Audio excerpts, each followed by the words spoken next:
तो दोस्तों आज लेकर गया हूं साइंस से सेट 2। जी हाँ दोस्तों, सेट 2 आज चल रहा है। इसमें सेट 2 में भी क्या है कि काफी इंपॉर्टेंट क्वेश्चन डाला हुआ है। ये सेट 2 किससे है? तो दोस्त धातु, अधातु और उपधातु से 20 क्वेश्चन इसमें डाला गया है, जो काफी इंपॉर्टेंट है।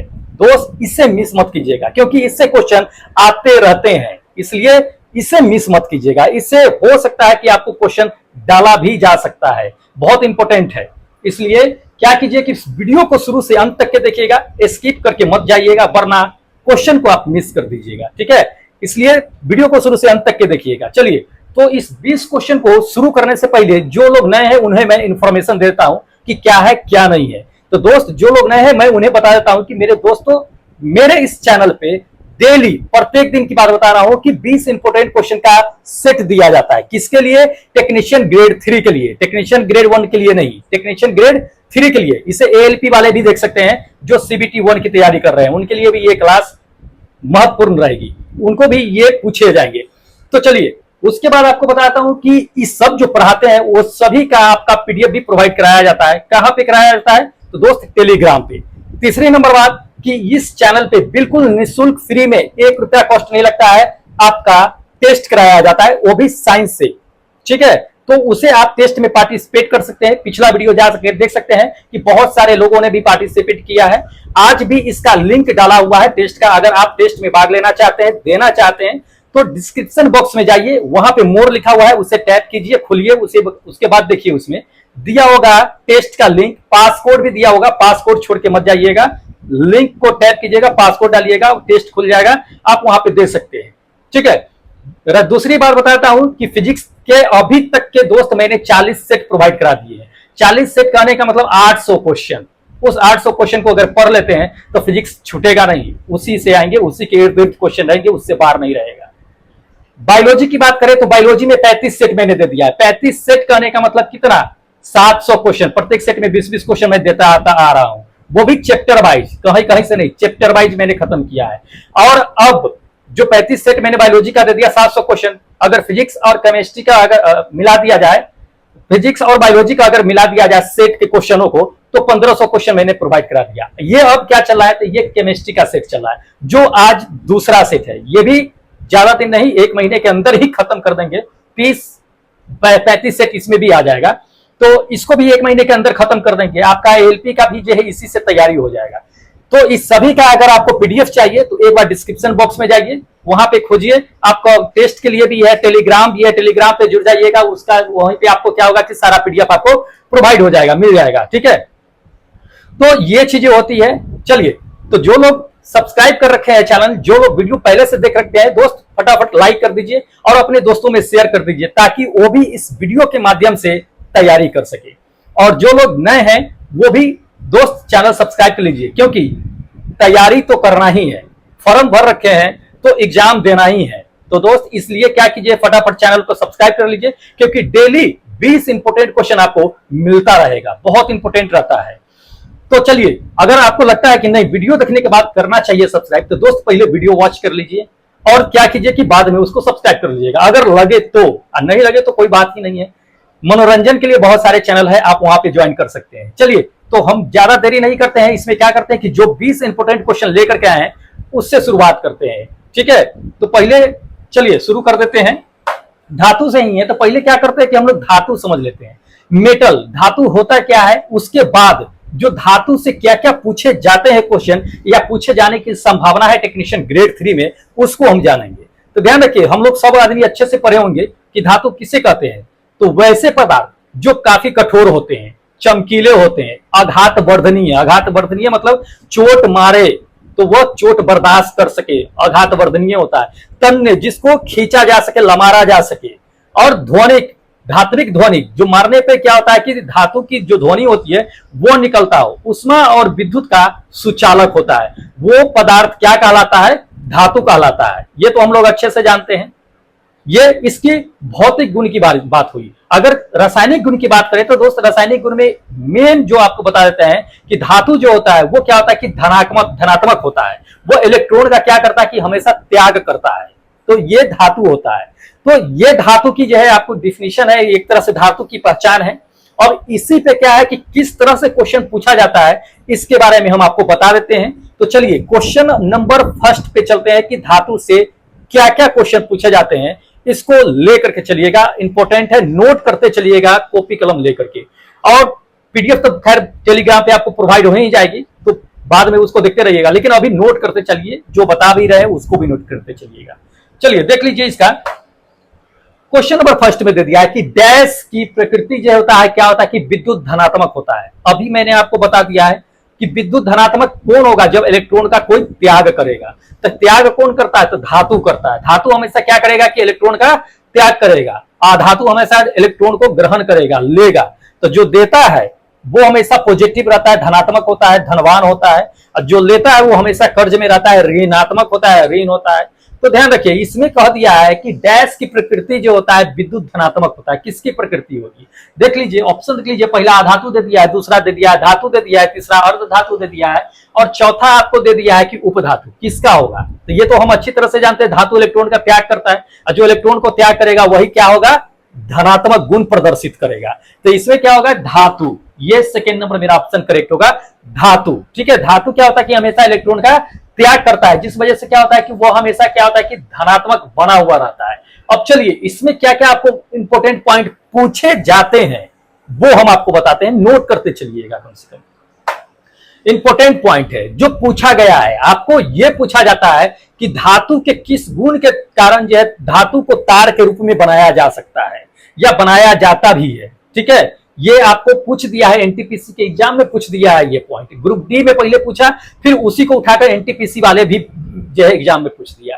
हो सकता है आप लोगों को टेक्नीशियन वाले एग्जाम में भी पूछा जा सके। तो दोस्त ध्यान रखना इस चीज को। तो धातु के किस गुण के कारण तार को हम बनाते हैं, तो वो तन्यता। धातु में क्या होता है, तन्यता का गुण होता है, तान वाला, लमारने की गुण होता है, जिसकी वजह से क्या होता है कि तार बनाया जाता है धातु का। दूसरा पॉइंट नोट कीजिएगा, दूसरा पॉइंट ये पूछा जाता है कि धातु के किस गुण के कारण, धातु के किस गुण के कारण उसका पत्थर या फॉइल जो है हम बनाते हैं।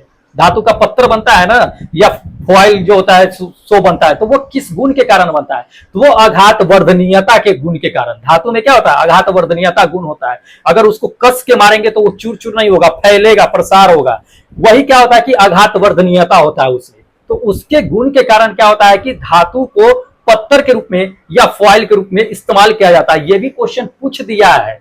तो ये इसके प्रॉपर्टीज से भी क्वेश्चन पूछे जाते हैं, और आपको हम पॉइंट बताते हैं इससे कि क्या पूछे जाते हैं और क्या पूछे जाने की संभावना है। अगर ये सब आएगा तो आराम से आप मार दीजिएगा। ये पूछा जाता है कि धातु जो होता है क्या होता है, आघात वर्धनीय और कोमल होता है, सॉफ्ट होता है। वो किस कारण होता है, ये भी पूछा है। जी हाँ, किस कारण होता है, तो ध्यान रखिएगा, धातु जो होता है वो आघात वर्धनीय और कोमल होता है। उसका मेन कारण यह है कि धातु में जो परमाणु होते हैं ना, वो एक दूसरे के ऊपर क्या होते हैं, फिसल सकते हैं, एक दूसरे के ऊपर फिसल सकते हैं। इस वजह से क्या होता है कि आघात वर्धनीय और जो है कोमल होता है, सॉफ्ट होता है। पूछा गया है, ये ग्रुप डी के एग्जाम में पूछा गया है पॉइंट। इसलिए दोस्त इसको रखना है, माइंड में रखना है इसे। अगला पॉइंट आपको बताते हैं कि यह पूछा जाता है कि एक धातु में क्या होता है कि चमक होती है। वो चमक जो है धातु का किस गुण के कारण होता है, तो वो धात्विक गुण होता है उसका। धातु के उस धात्विक चमक जो होती है उसके गुण की वजह से क्या होता है कि धातु चमकीला होता है। तो ये भी पूछा गया है पॉइंट, इसको नोट करके रखिएगा, बहुत इंपॉर्टेंट है। उसके बाद आपको पूछा यह गया है कि धातु हमेशा क्या होता है कि विद्युत का सुचालक होता है, मतलब करंट आ जा सकता है उससे। ठीक है, तो ऐसा क्यों होता है, अधातु में भी, अधातु में नहीं होता है ऐसा, लेकिन ऐसा क्यों होता है धातु में, तो ध्यान रखिएगा। इसलिए होता है कि धातु में जो इलेक्ट्रॉन्स होते हैं वो कस के बंधे नहीं होते हैं, बल्कि क्या होता है कि इलेक्ट्रॉन्स जो होते हैं वो फ्री होते हैं, ढीले होते हैं।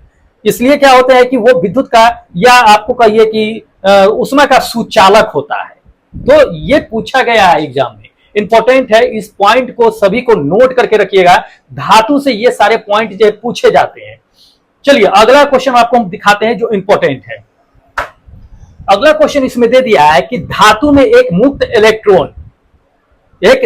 इलेक्ट्रॉन के पथ का आकार कैसा होता है। जी हाँ, धातु में अगर कोई इलेक्ट्रॉन अगर फ्री रूप में है तो उसका आकार कैसा होगा ये बताना है। ग्रुप डी के एग्जाम में पूछा गया है। पहला ऑप्शन देख लीजिए क्या है कि वह सीधा रेखा में होगा, या दूसरा दे दिया कि वक्र में होगा, या तीसरा दे दिया कि वर्गाकार होगा, या चौथा आपको दे दिया कि वृत्ताकार होगा। किस तरह का होगा अगर धातु में मुक्त इलेक्ट्रॉन पाया जाता है। तो ध्यान रखिएगा, धातु में अगर मुक्त इलेक्ट्रॉन पाया जाता है तो उसका पथ का जो आकार होता है वो क्या होता है कि वक्र होता है, कर्व में होता है। ये सेकेंड नंबर मेरा ऑप्शन क्या होगा कि बिल्कुल करेक्ट होगा, कर्व में होता है। ध्यान रखिएगा इस चीज को, तो ये इंपॉर्टेंट है। ऐसे ऐसे सवाल जो है क्या होते हैं कि घुमाए जाते हैं या पूछे जाते हैं। चलिए अगला क्वेश्चन दिखाते हैं। अगला क्वेश्चन दोस्त इसमें दे दिया है आपको कि निम्नलिखित में से कौन सा धातुओं के बारे में ये स्टेटमेंट जो है गलत है। इसमें स्टेटमेंट बताना है कि कौन सा कथन जो है इसमें ये गलत दिया हुआ है धातु के बारे में। तो चलिए पहला ऑप्शन देखते हुए चलते हैं, फिर पकड़ते हैं कि क्या गलत दिया है क्या सही दिया है। ऑप्शन देख लीजिए, ऑप्शन नंबर पहला ने दे दिया है कि वे तन्य और आघात वर्धनीय होता है। तो जी हाँ, धातु तो ये होता ही है, वो तन्य और आघात वर्धनीय होता है धातु, ये बिल्कुल सही है, ये गलत नहीं है। दूसरा ऑप्शन देख लीजिए, दूसरा ऑप्शन आपको क्या दे दिया है कि वे ताप और विद्युत का क्या होता है कि सुचालक होता है। तो बिल्कुल सही है, धातु ताप और विद्युत का क्या होता है सुचालक होता ही है, ये भी सही है, ये गलत नहीं है।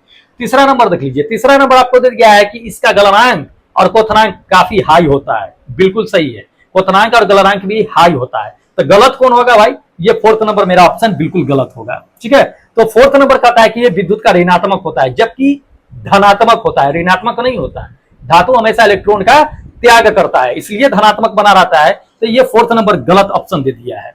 तो ध्यान रखिएगा, इस तरह से क्या होते हैं कि पूछे जाते हैं ये सब आपको जो है ऑप्शन वाइज दे करके, तो स्टेटमेंट वाला भी क्वेश्चन पूछे जाते हैं, ध्यान में रखना है। चलिए अगला क्वेश्चन देख लीजिए। अगला क्वेश्चन इसमें दे दिया है कि धातु अपनी वास्तविक स्थिति में डैश जो है विद्यमान होते हैं।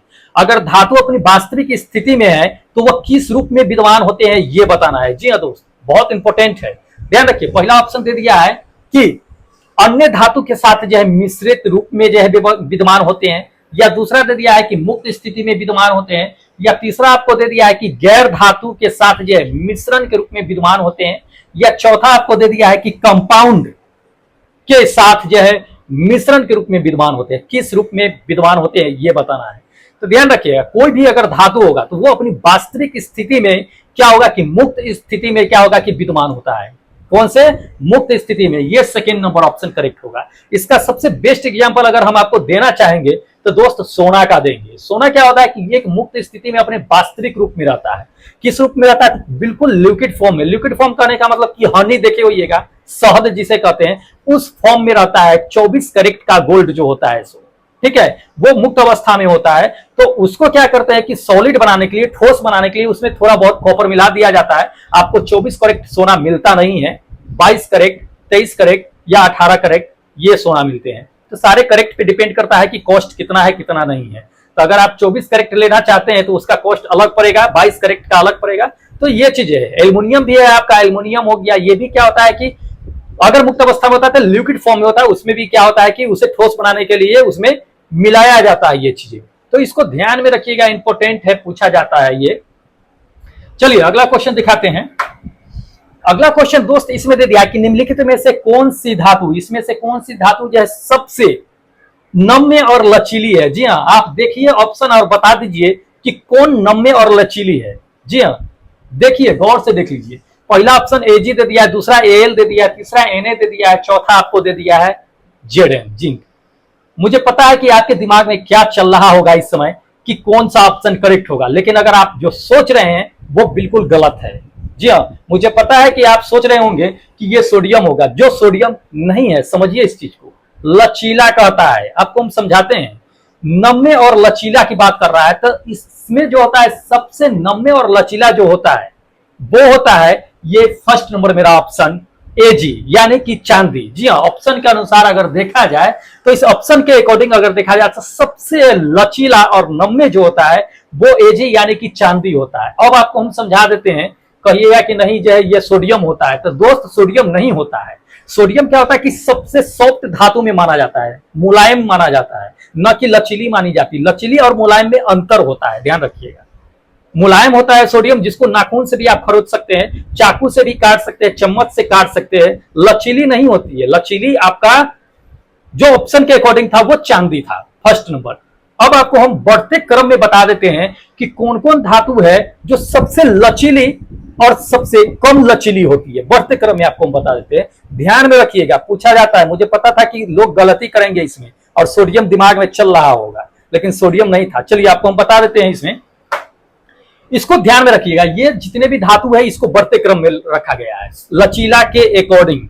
जो लचीला, सबसे लचीला क्या होता है, ये सोना होता है, ठीक है, Au। उसके बाद अगर देखा जाए तो चांदी होता है, उसके बाद तांबा होता है, एल्युमिनियम होता है, उसके बाद तांबा होता है, उसके बाद टीन होता है, उसके बाद शीशा होता है, उसके बाद जिंक होता है, उसके बाद लोहा होता है। ध्यान रखिएगा इस चीज को, लचीलापन के अकॉर्डिंग अगर देखा जाए तो सबसे अधिक लचीला सोना होता है। लेकिन ऑप्शन में क्या था कि सोना नहीं था, न तो हम सोना करेक्ट मार देते। चांदी था, इसलिए सेकेंड नंबर मेरा, फर्स्ट नंबर मेरा ऑप्शन Ag जो था वो बिल्कुल करेक्ट था। चांदी लचीला में आता है, ध्यान रखिएगा। मुलायम में सोडियम आता है, जिसको नाखून से भी आप खरोच सकते हैं, चाकू से भी काट सकते हैं। मुझे लगता है कि कंसेप्ट क्लियर हो गया होगा। लचीला और मुलायम में दोनों में अंतर होता है। अब ध्यान रखिए, कभी कभी ये क्वेश्चन पूछ देता है तो इसको ध्यान रखिएगा। लोहा क्या होता है कि मुलायम होता है, ठीक है, लेकिन मुलायम होता है तो उसको कठोर बनाया जाता है। तो कठोर बनाने के लिए उसमें क्या मिलाया जाता है, तो लोहा मुलायम हो जाए होता है, जो लचीला जो होता है उसको कठोर बनाने के लिए दोस्त उसमें कार्बन मिला दिया जाता है। ध्यान रखिएगा, क्या मिलाया जाता है, कार्बन। जैसे सोना होता है, सोना लिक्विड फॉर्म में होता है, हनी के शहद के रूप में होता है, तो उसको क्या होता है कि ठोस बनाने के लिए उसमें कॉपर मिला दिया जाता है 1-2%। उसी हिसाब से आपको बता रहे हैं कि लोहा भी क्या होता है कि काफी लचीला होता है, तो उसको मजबूत बनाने के लिए उसमें कार्बन की मात्रा मिला दिया जाता है। और ये क्वेश्चन पूछा गया है ALP के एग्जाम में 2018 में, ध्यान रखिएगा। तो इसको मिस मत कीजिएगा, घुमाने की कोशिश बहुत किया जाएगा आपको एग्जाम में, लेकिन आपको घूमना नहीं है, बहुत शांति दिमाग से एग्जाम को अटेम्प्ट करना है, क्योंकि 40 नंबर अगर आप पकड़ लिए तो रिजल्ट गिरा सकते हैं। ध्यान रखिएगा, इसलिए हड़बड़ाइएगा मत, एग्जाम में आराम से बनाइएगा एकदम।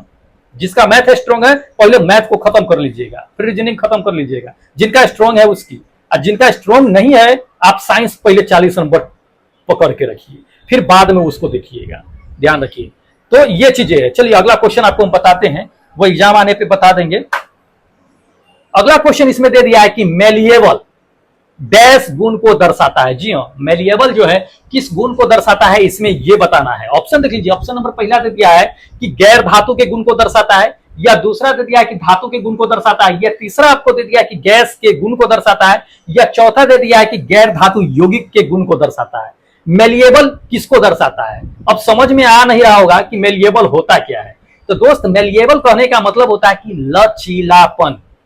मेलिएबल मतलब लचीलापन, एक तरह से समझिए तो लचीलापन किसके गुण को दर्शाता है।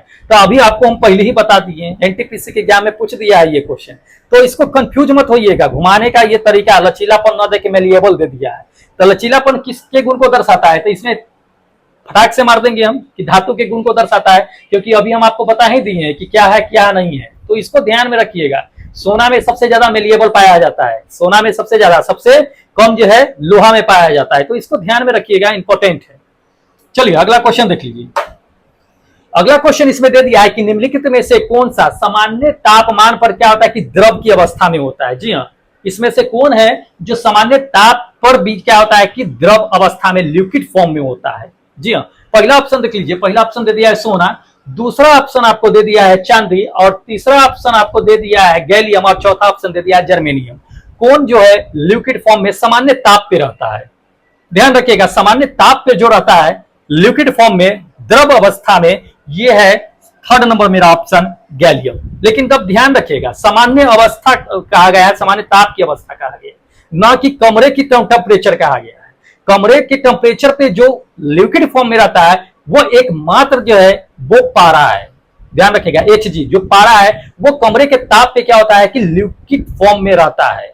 इसके अलावा अगर हम चले जाए गैलियम की अगर बात करें दोस्त, तो गैलियम क्या है कि रूम टेम्परेचर से थोड़ा अधिक जाने पे ये क्या होता है कि लिक्विड फॉर्म में आता है। रूम टेम्परेचर मतलब मान के चलिए ना 25-26 डिग्री सेल्सियस है, और उसके थोड़ा सा अधिक अगर हम जाते हैं 27-28-29 डिग्री सेल्सियस, 29 डिग्री सेल्सियस मान के चलिए, तो 29 डिग्री सेल्सियस पे ये गैलियम क्या होता है कि लिक्विड फॉर्म में होता है। ध्यान रखिएगा, तो दो है ऐसे धातु जो क्या होते हैं कि लिक्विड फॉर्म में होते हैं, लेकिन रूम टेम्परेचर में एक और एक मात्र ही पारा है जो लिक्विड फॉर्म में होता है। तो इसको ध्यान में रखिएगा, पारा न पूछ करके आपको गैलियम पूछ दिया गया है, तो ध्यान रखिएगा, कंफ्यूज हो जाइएगा और कहिएगा कि नहीं जो है ऑप्शन में गलत दे दिया है, यहाँ पे पारा देना चाहिए था, पारा न देके गैलियम दे दिया है। तो दोस्त ध्यान रखना इस चीज को। चलिए अगला क्वेश्चन देख लीजिए। अगला क्वेश्चन इसमें दे दिया है कि धातुओं के ऑक्साइड पर आमतौर पर जो है क्या डैश होते हैं, आमतौर पर क्या होते हैं धातु के जो ऑक्साइड होते हैं। तो ध्यान रखिएगा, धातु के ऑक्साइड आमतौर पे क्या होते हैं। पहला ऑप्शन देख लीजिए, बेसिक होते हैं, या दूसरा ऑप्शन दे दिया है कि कम प्रतिक्रियाशील उभय धर्मी होता है इसमें, ठीक है, उभय धर्मी ऑक्साइड। तीसरा ऑप्शन दे दिया है कि उदासीन होता है, और चौथा आपको दे दिया है कि अम्लीय होता है। क्या होता है, तो धातु के जो ऑक्साइड होते हैं आमतौर पर अगर हम बात करें तो वो क्षारीय होता है, लेकिन क्षारीय इसमें नहीं दिया है, लेकिन इंग्लिश वर्ड दे दिया है। ध्यान रखिएगा, इंग्लिश वर्ड दे दिया है। क्या दे दिया है, ये बेसिक, ठीक है, ये बेसिक यानी कि क्षारीय होता है। अगर अधातु की बात करता है तो वो अम्लीय होता है, तब ये 4th नंबर हम मारते हैं अधातु में। लेकिन धातु की अगर बात कर रहा है तो धातु क्षारीय में आता है, अधातु जो अम्लीय में आता है। तो इसको ध्यान में रखिएगा, ये 1st नंबर मेरा ऑप्शन बिल्कुल करेक्ट होगा, ठीक है, भूलना नहीं है, इंपॉर्टेंट है। चलिए अगला दिखाते हैं क्वेश्चन। अगला क्वेश्चन इसमें दे दिया है आपको कि सौर पैनल में निम्नलिखित में से किस धातु का जो है यूज किया जाता है। सौर पैनल आप देखिए, ये का सौर सेल जो लगता है वो, तो उस सौर सेल में इनमें से किस धातु का यूज किया जाता है। कई बार ये क्वेश्चन पूछ दिया है एनटीपीसी में, ठीक है, पहले ग्रुप डी में पूछ दिया, फिर ग्रुप डी से हटा करके जो है उठा करके जो है एनटीपीसी वाला अपने क्वेश्चन में शामिल इसको कर दिया। तो सौर पैनल में किसका यूज किया जाता है, पहला देख लीजिए कि गोल्ड का। भाई गोल्ड का करेगा तो काफी कॉस्टली होता है, इसको यूज नहीं करता है। दूसरा देख लीजिए सिलिकॉन, तीसरा आपको दे दिया है कि सिल्वर, और चौथा दे दिया है कि कॉपर। तो ये सभी का यूज ना करके ये सिलिकॉन का यूज किया जाता है। सिलिकॉन का क्या होता है कि सौर पैनल में यूज किया जाता है, इसको ध्यान में रखिएगा, इंपॉर्टेंट है, पूछा जा सकता है। तो दोस्त ये क्या थे कि आपके धातु से इंपॉर्टेंट क्वेश्चन था। अब हम लोग चलते हैं किस पे, अधातु के बारे में जान लेते हैं। अधातु पे जो क्वेश्चन पूछे जाते हैं उस पे जो आधारित क्वेश्चन है वो हम आपको बताते हैं, काफी इंपॉर्टेंट होगा ये भी। तो पहले अधातु तो समझ लीजिए कि अधातु कहते किसको है। तो हम लोग पढ़े हैं, 8th क्लास से ही पढ़ते आ रहे हैं कि अधातु किसे कहते हैं। तो अधातु वैसे पदार्थ होते हैं जो नरम होते हैं, काफी कठोर होते नहीं है। क्या होते हैं, नरम होते हैं, मलिन होता है, चमकदार होता नहीं है, हल्की चोट लगने पे वो टूट जाते हैं, भंगुर हो सकते हैं, ठीक है। और चोट जब मारते हैं तो उस पर धातु वाली ध्वनि जो होती है, टन टन की आवाज, वो नहीं आती है। उसमें और विद्युत का क्या होता है कि कुचालक होता है, उससे करंट प्रवाहित नहीं होता है। लेकिन एक अपवाद में अधातु है जिससे करंट प्रवाहित होता है, बताएंगे बाद में आपको। अगर जानते होइएगा तो अच्छी बातें हैं, बताने की जरूरत नहीं है। और उसके बाद आपको बताते हैं कि इलेक्ट्रॉन का क्या करता है कि हमेशा जो है वो ग्रहण करते रहता है, इलेक्ट्रॉन लेने का काम करता है। तो ये सभी गुण जिसमें पाया जाता है दोस्त, वो अधातु होता है, ठीक है। अब जैसे कि मान लीजिए कि कोयला हो गया, सल्फर हो गया, ऑक्सीजन हो गया, फास्फोरस हो गया, ये सब क्या है, अधातु है, ठीक है। और अधातु से क्या क्या क्वेश्चन पूछे जाते हैं ये हम देख लेते हैं कि दोस्त अधातु से क्या क्वेश्चन पूछे जाते हैं। चलिए क्वेश्चन पे हम लोग चलते हैं। तो ये 10वां क्वेश्चन होगा, इंपॉर्टेंट है, ध्यान रखिएगा। अधातु से ही अब क्वेश्चन पूछेंगे, इस पे चलेगा। धातु से बहुत इंपॉर्टेंट क्वेश्चन अब पॉइंट आपको बता दिए हैं जो पूछे जाने की संभावना है, वैसे क्वेश्चन हम सिलेक्ट किए हैं। चलिए अधातु से देख लीजिए, ये क्वेश्चन 10वां नंबर में कहता है कि निम्नलिखित में से क्या भौतिक गुण नहीं है, किसके, अधातु के भौतिक गुण नहीं है। इनमें से क्यों, कौन जो है अधातु का भौतिक गुण दर्शाता नहीं है। तो ध्यान रखिए, पहला ऑप्शन क्या दे दिया है कि पहला ऑप्शन इसमें आपको दे दिया है कि यह केवल ठोस अवस्था में होता है, जो बिल्कुल गलत है। यहीं पे यह पकड़ा गया कि यह केवल जो है ठोस अवस्था में होता है। जी नहीं, इसमें भी अधातु है जो द्रव अवस्था में भी पाया जाता है और गैस अवस्था में भी पाया जाता है। पूछा जाता है ये क्वेश्चन, बताएंगे, क्वेश्चन भी आएगा, हम बताएंगे भी।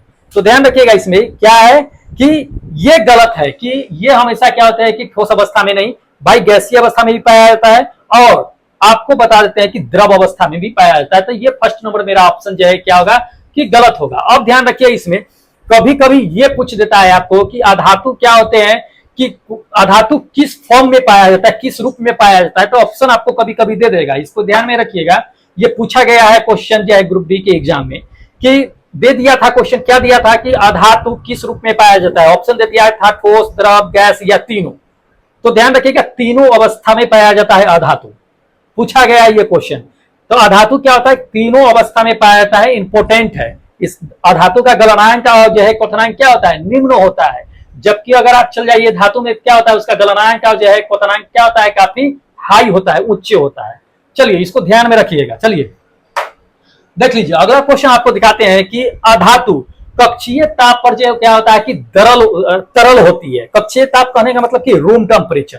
तो कौन है इसमें जो रूम टेम्परेचर पर क्या होता है कि द्रव अवस्था में, तरल अवस्था में, लिक्विड फॉर्म में होता है, ये बताना है। ऑप्शन देख लीजिए, ऑप्शन नंबर पहला दे दिया है कि पारा, तो पारा अधातु नहीं है, पारा तो धातु है, तो धातु तो आप मार दीजिएगा कहीं कि यह पारा, तो गड़बड़ हो जाएगा, क्या है कि ये अधातु नहीं है, धातु है। धातु के बारे में इसमें पूछा जा रहा है, ध्यान रखिएगा, तो जल्दीबाजी में कंफ्यूज नहीं होना है हमको। दूसरा ऑप्शन देख लीजिए, दूसरा ऑप्शन दे दिया है कि ब्रोमीन, तीसरा दे दिया कैल्शियम और चौथा दे दिया है कि सल्फर। तो दोस्त ध्यान रखिएगा, ब्रोमीन जो होता है वो क्या होता है कि अधातु होता है, और यह रूम टेम्परेचर पर क्या होता है कि तरल अवस्था में होता है, लिक्विड फॉर्म में होता है। अधातु में यही एकमात्र क्या होता है कि पदार्थ है अधातु जो लिक्विड फॉर्म में पाया जाता है, ध्यान रखिएगा, वो भी रूम टेम्परेचर पे। कई बार ये क्वेश्चन पूछ दिया गया है, इसलिए पूछे जाने की संभावना है, ध्यान रखिएगा इस चीज को।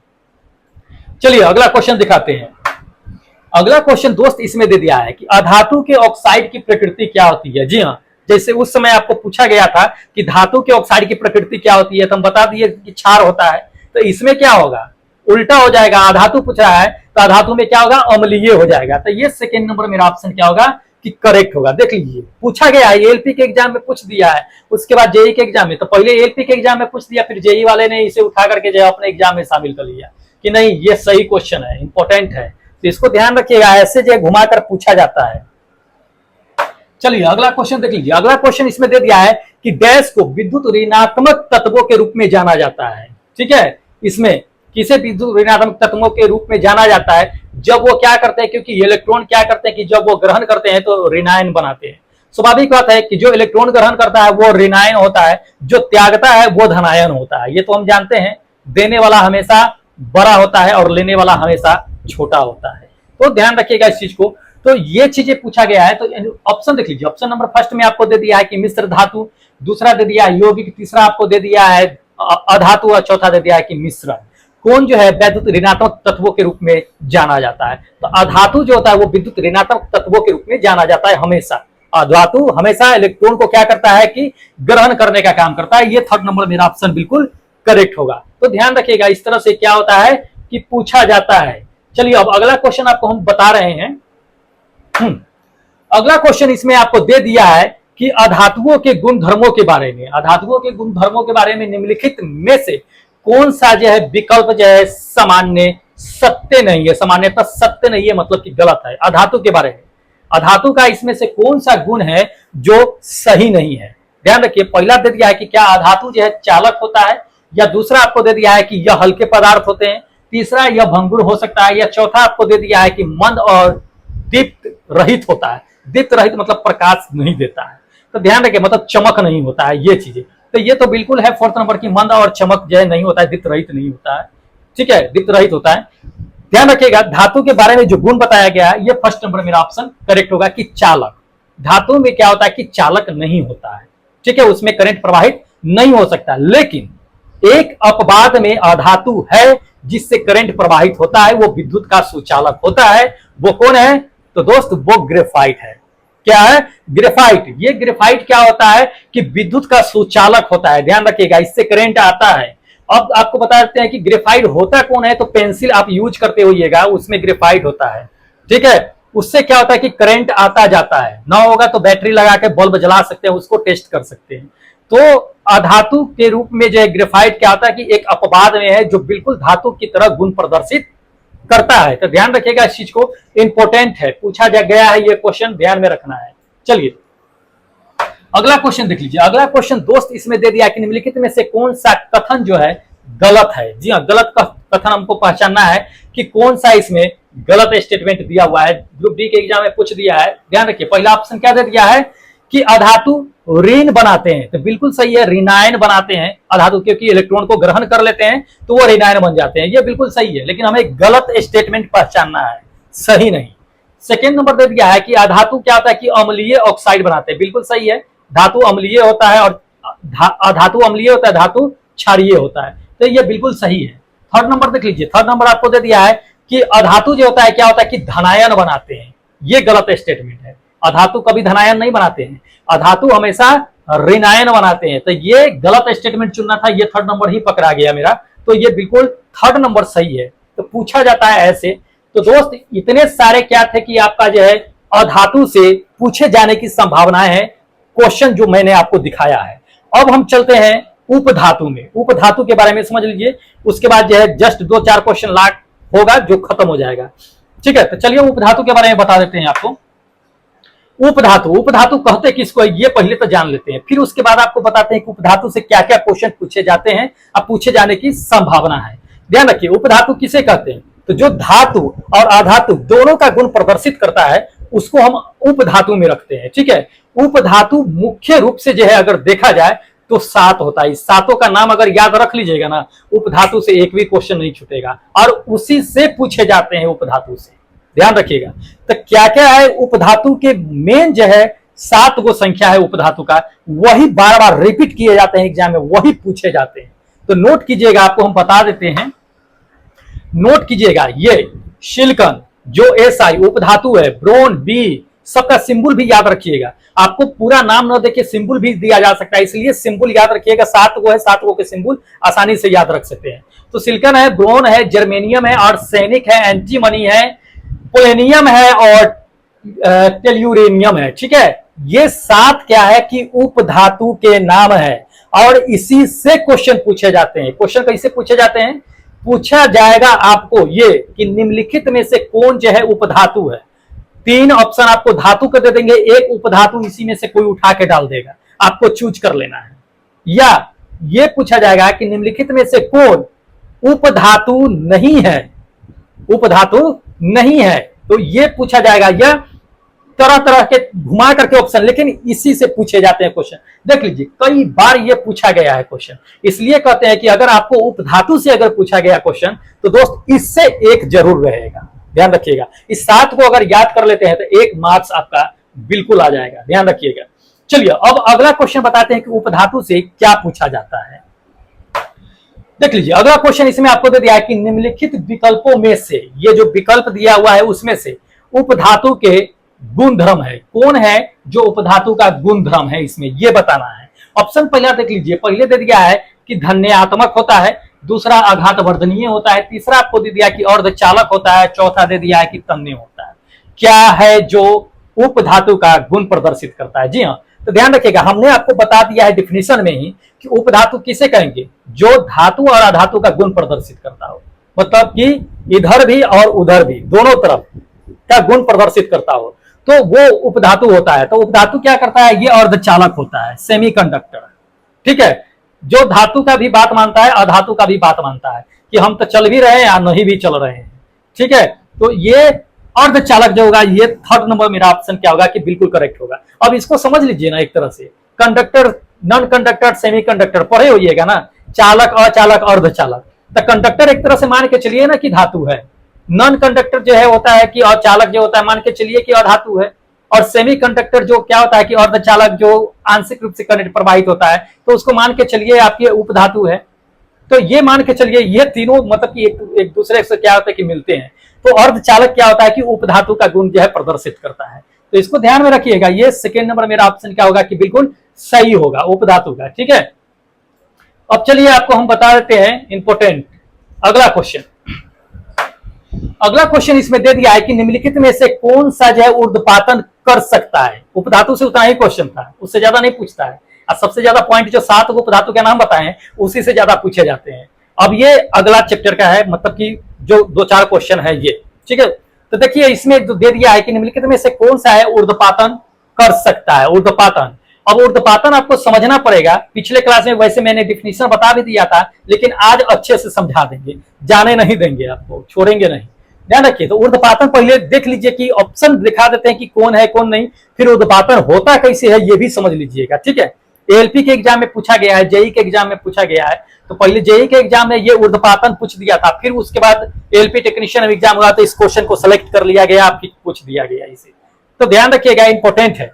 पहला देख लीजिए, इसमें आपको डायरेक्ट ऑप्शन ही बताते हैं कि ऊर्ध्वपातन का कौन कर सकता है। तो ध्यान रखिए, ये 3rd नंबर जो ऑप्शन आप देख रहे हैं, अमोनियम क्लोराइड, ये ऊर्ध्वपातन कर सकता है। अब ऊर्ध्वपातन सिर्फ आपको हम बता देते हैं अमोनियम क्लोराइड ही नहीं करता है, बहुत सारे ऐसे हैं जो ऊर्ध्वपातन का गुण प्रदर्शित करता है। जैसे आपको हम बता देते हैं ऊर्ध्वपातन का गुण, जैसे आपको बता देख लीजिएगा, ये ठोस कार्बन डाइऑक्साइड भी ऊर्ध्वपातन का गुण प्रदर्शित करता है। आयोडीन होता है वो भी करता है, एल्युमिनियम क्लोराइड वो भी करता है, नेफ्थलीन होता है वो भी करता है, और एंथ्रासीन होता है वो भी आपको क्या होता है, ऊर्ध्वपातन का गुण प्रदर्शित करता है। अब ऊर्ध्वपातन कर रहे हैं, समझ तो लीजिए कि ऊर्ध्वपातन होता क्या है। तो ध्यान रखिएगा इसे, जब कोई पदार्थ जो होता है जब उसको आप गर्म करिएगा तो गर्म करने के बाद क्या होगा कि अगर वह ठोस रूप में है तो वह लिक्विड रूप में द्रव अवस्था में ना आकर के सीधा गैसीय अवस्था में चला जाता है। ध्यान रखिए, जब इसको गर्म करेंगे तो क्या होगा कि यह द्रव अवस्था में ना आकर के सीधा क्या चला जाएगा, गैसीय अवस्था में परिवर्तित हो जाएगा। तो उसे हम कहते हैं ऊर्ध्वपातन। समझ रहे हैं, उसे ऊर्ध्वपातन कहते हैं। ठीक है, तो इसको ध्यान में रखिएगा, ये ऊर्ध्वपातन होता है। तो आपको सबसे बेस्ट एग्जांपल जब पूछा जाता है वो कपूर के बारे में पूछा जाता है कि निम्नलिखित में से कौन जो ऊर्ध्वपातन का गुण प्रदर्शित करता है, तो कपूर भी ध्यान रखिएगा। इसमें ऑप्शन में कपूर तो नहीं दिया है लेकिन दे देता है अधिकांश। सबसे बेस्ट एग्जांपल है, कपूर को जब जलाइएगा तो वो क्या होगा कि द्रव अवस्था में ना आकर के सीधा गैसीय अवस्था में परिवर्तित हो जाता है। लेकिन वही मोमबत्ती होता है, मोमबत्ती को जलाइए तो वो क्या पिघलते पिघलते लिक्विड अवस्था में आता है, फिर वो गैसीय अवस्था में परिवर्तित होना शुरू होता है मोमबत्ती को। लेकिन कपूर ऐसा नहीं होता है, कपूर को जलाते हैं तो वह लिक्विड नहीं छोड़ता है, डायरेक्ट गैसीय अवस्था में परिवर्तित हो जाता है। तो यह ऊर्ध्वपातन होता है, इसको ध्यान में रखिएगा। चलिए अगला क्वेश्चन दिखाते हैं। अगला क्वेश्चन दे दिया है कि निम्नलिखित में से कौन सी विधि जल को पंकित जल से अलग करता है। जी हाँ, अब इसमें थोड़ा सा पॉइंट को पकड़िएगा, क्या आपको समझ में आ रहा होगा पंकित जल क्या होता है। बहुत लोग पढ़े होंगे, उन्हें पता होगा कि पंकित जल क्या है, लेकिन जो लोग नहीं पढ़े होंगे उनको शायद पता ना हो कि पंकित जल होता क्या है। ध्यान रखिएगा, एएलपी और टेक्नीशियन के एग्जाम में 2018 में पूछ दिया है। तो पंकित जल कहने का मतलब क्या होता है कि कीचड़ वाला जल। पंकित जल मतलब कीचड़ वाला जल। तो कीचड़ वाले जल से निम्नलिखित में से कौन सा विधि है जो जल को अलग करता है, ये ध्यान रखना है। ऑप्शन देख लीजिए, ऑप्शन नंबर फर्स्ट में आपको क्या दे दिया है कि पृथकारी कीप, या दूसरा दे दिया है कि आशवन, या तीसरा आपको दे दिया है कि क्रिस्टलीकरण, या चौथा आपको दे दिया है इसमें कि निस्यंदन। किसके वजह से कीचड़ वाले जल से जल को अलग करते हैं, पंकित जल जिसको कहते हैं। तो ध्यान रखिएगा ये निस्यंदन होगा, ये फोर्थ नंबर ऑप्शन। निस्यंदन कहने का मतलब क्या होता है कि फिल्ट्रेशन, फिल्टर करना। ठीक है, जो कीचड़ युक्त, इसमें होता क्या है आपको हम बता देते हैं। निस्यंदन में शायद आपको पता ना हो कि निस्यंदन में करते क्या है कि एक फिल्टर टाइप का पेपर होता है, उस फिल्टर पे क्या होता है कि कीचड़ युक्त जो जल होता है उसको रखा जाता है। तो फिल्टर वाले पेपर में क्या होता है कि बहुत बारीकी से छोटे छोटे होल होते हैं जिसके माध्यम से कीचड़ जो होता है वो पास नहीं करता है और जल आसानी से पास कर जाता है। तो पानी क्या होता है कि अलग हो जाता है, कीचड़ अलग हो जाता है। तो इसी क्रिया को निस्यंदन की क्रिया यानी फिल्ट्रेशन का नाम दिया जाता है। जैसे कि मान लीजिए कि आप आरओ रूर लगाते हैं तो उसमें भी फिल्ट्रेशन का काम करता है। तो वो चीजें होता है, उसमें क्या होता है कि अलग कर देता है कचरे को और बिल्कुल जो है स्वच्छ पानी बाहर आपको निकाल के देता है। तो वो फिल्ट्रेशन करता है, फिल्टर का काम करता है। तो ये चीजें होता है। चलिए अगला क्वेश्चन देख लीजिए। अगला क्वेश्चन इसमें दे दिया कि जल शोधन में कौन सी प्रक्रिया जो है प्रयोग में लाया जाता है या प्रयोग किया जाता है जल शोधन में। अब ध्यान रखिएगा, जल शोधन की प्रक्रिया कहता है, आपको शायद समझ में ना आए या जो पढ़े हैं उनको समझ में आएगा, वैसे हम समझा देंगे आपको कि क्या है क्या नहीं। जल शोधन में कौन सी प्रक्रिया का प्रयोग किया जाता है। तो पहला ऑप्शन देख लीजिए, पहला ऑप्शन दे दिया है कि प्रासरण का, या दूसरा दे दिया है कि विपरीत प्रासरण, रिवर्स।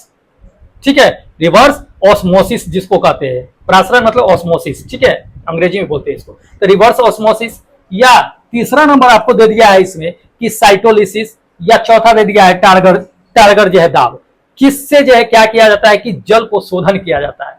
तो जल शोधन करने की प्रक्रिया जो होता है दोस्त वो किसके द्वारा किया जाता है, ये सेकेंड नंबर मेरा ऑप्शन होगा, विपरीत प्रासरण की क्रिया के द्वारा किया जाता है। अब विपरीत प्रासरण समझ लीजिए कि होता क्या है, कैसे करता है, काम कहाँ करता है, ये चीजें। तो विसरण जो विपरीत विसरण जो होता है, विपरीत प्रासरण जिसे कहते हैं, तो वो काम कैसे करता है ये समझ लीजिए। आपको हम बता देते हैं। ये इसमें क्या होता है कि उच्च दाब में क्या होता है कि पानी को डाला जाता है, और डालने के बाद उच्च दाब से क्या होता है कि एक फिल्टर बीच में लगा होता है जिसके माध्यम से क्या होता है कि पानी उस साइड जो है निम्न दाब की ओर प्रवेश करना शुरू कर देता है। इसी को रिवर्स ऑस्मोसिस के नाम से जानते हैं। जल को शुद्ध करने की एक प्रक्रिया है। यह भी पूछा जाता है कि जल को शुद्ध करने की प्रक्रिया को क्या कहा जाता है, तो विपरीत प्रासरण, रिवर्स ऑस्मोसिस कहा जाता है। ध्यान रखिएगा। तो इसमें क्या होता है कि जल जो है शुद्ध होता है, एक उच्च दाब से निम्न दाब की ओर जो है क्या होता है कि पानी को प्रवाह किया जाता है एक फिल्टर के माध्यम से। तो इसको सांद्रण जिसको कहिए कि सांद्रण जो छना जाता है इधर कचरा और जो अशुद्धि, और उधर क्या होता है कि फ्रेश वाटर जो है चला जाता है। तो ये क्या होता है कि रिवर्स ऑस्मोसिस के थ्रू होता है, जल को शुद्धिकरण करने की एक प्रक्रिया होता है। तो ध्यान रखना इस चीज को, इंपॉर्टेंट है। अगर फिगर ना दिखाते तो बहुतों लोगों को शायद समझ में ना आता, लेकिन जो रटे हुए हैं शायद पढ़े हुए हैं उन्हें समझ में आ जाता है, इसलिए हमें दिखाना पड़ा। चलिए अगला क्वेश्चन देख लीजिए। अगला क्वेश्चन इसमें दे दिया है कि विलवणीकरण, डिलासिनेशन, ठीक है, क्या होता है। ध्यान रखिए क्वेश्चन में ही आंसर छुपा हुआ है। लास्ट क्वेश्चन है, आपको समझना है इसमें कि डिसालिनेशन क्या होता है, विलवणीकरण क्या होता है। ध्यान रखिएगा इसमें क्वेश्चन में ही समझिए। विलवणीकरण, लवणीकरण मतलब लवण मतलब क्या, खारा पानी जिसमें नमक की मात्रा होगा। अब विलवणीकरण कह दिया मतलब कि लवण की मात्रा को जो होता है पानी से क्या होता है कि लवण की मात्रा को साइड करना विलवणीकरण कहलाता है। सीधी सी बात है विलवणीकरण, समझिए इस चीज को। और क्वेश्चन में ही आंसर छुपा हुआ है और एनटीपीसी के एग्जाम में ये पूछ दिया है। तो ऑप्शन देख लीजिए, ऑप्शन आपका कौन सा होगा, ये सेकेंड नंबर मेरा ऑप्शन करेक्ट होगा कि ये एक ऐसी प्रक्रिया है जिसमें क्या होता है कि नमकीन पानी से खनिज लवण को अलग किया जाता है। जी हाँ, नमकीन पानी से खनिज लवण को अलग किया जाता है। विलवणीकरण, लवण की मात्रा को अलग कर देना पानी से, तो ये विलवणीकरण होता है। कहाँ किया जाता है ये भी जान लीजिए। तो ये खास करके जो है समुद्रों में किया जाता है। समुद्र का पानी खारा होता है, नमकीन होता है, तो उसमें क्या किया जाता है कि विलवणीकरण कर दिया जाता है। मतलब उससे नमक की मात्रा को, खनिज लवण की मात्रा को क्या करते हैं कि साइड कर देते हैं और पानी शुद्ध को जो है निकाल लिया जाता है। तो ये विलवणीकरण होता है, इसके माध्यम से किया जाता है। ठीक है, तो दोस्त ये रहा आपका क्या है कि 20 इंपोर्टेंट क्वेश्चन जो काफी इंपॉर्टेंट है और एग्जाम में आने की संभावना बहुत ज्यादा है। इसलिए क्या कीजिए कि जब भी वीडियो लाए दोस्त उसी समय नोट बना करके आप पढ़ लिया कीजिए। बाद में भार मत डालिए कि बाद में पढ़ लेंगे, बाद में नोट कर लेंगे, बिल्कुल नहीं, उसी समय कीजिए। ठीक है, तो चलिए जो लोग नए हैं दोस्त, अगर वीडियो अच्छी लगी हो तो चैनल सब्सक्राइब कर लीजिए, क्योंकि तैयारी तो करनी ही है, चाहे जैसे करें, नौकरी तो लेनी है, क्योंकि प्रेशर जो बना हुआ है। तो दोस्त क्या कीजिए कि चैनल सब्सक्राइब कर लीजिए। इसी तरह से डेली 20 इंपोर्टेंट क्वेश्चन का सेट लेकर के आते हैं आपके लिए हम, जो काफी इंपॉर्टेंट होता है। टेक्नीशियन ग्रेड 3 में आने की संभावनाएं जो क्वेश्चन है वो होती है, काफी इंपॉर्टेंट होती है। तो ज्यादा देर मत कीजिए, फटाफट कर लीजिए। और अगर पिछला वीडियो नहीं देखे हैं तो प्ले लिस्ट डाला हुआ है डिस्क्रिप्शन बॉक्स में, जाकर के प्ले लिस्ट चेकआउट कीजिएगा। फिजिक्स का 40 वीडियो आपको मिल जाएगा, 35 वीडियो बायोलॉजी का मिल जाएगा। सारा प्ले लिस्ट बना करके डिस्क्रिप्शन बॉक्स में डाला हुआ है। अगर टेस्ट नहीं दिए हैं, अगर देना चाह रहे हैं, जो लोग नहीं दिए हैं जाइए फटाफट टेस्ट दीजिए, क्योंकि आज ही भर तक लिंक एक्टिव है 11 बजे तक के। उसके बाद लिंक को डीएक्टिव करके एक नया लिंक जनरेट किया जाएगा, जान लीजिए। पता है जो लोग टेस्ट देते हैं उन्हें पता होगा, जो रेगुलर हैं, और जो नहीं है उनको बता देते हैं कि दोस्त दे लीजिए टेस्ट, नया लिंक जनरेट किया जाएगा।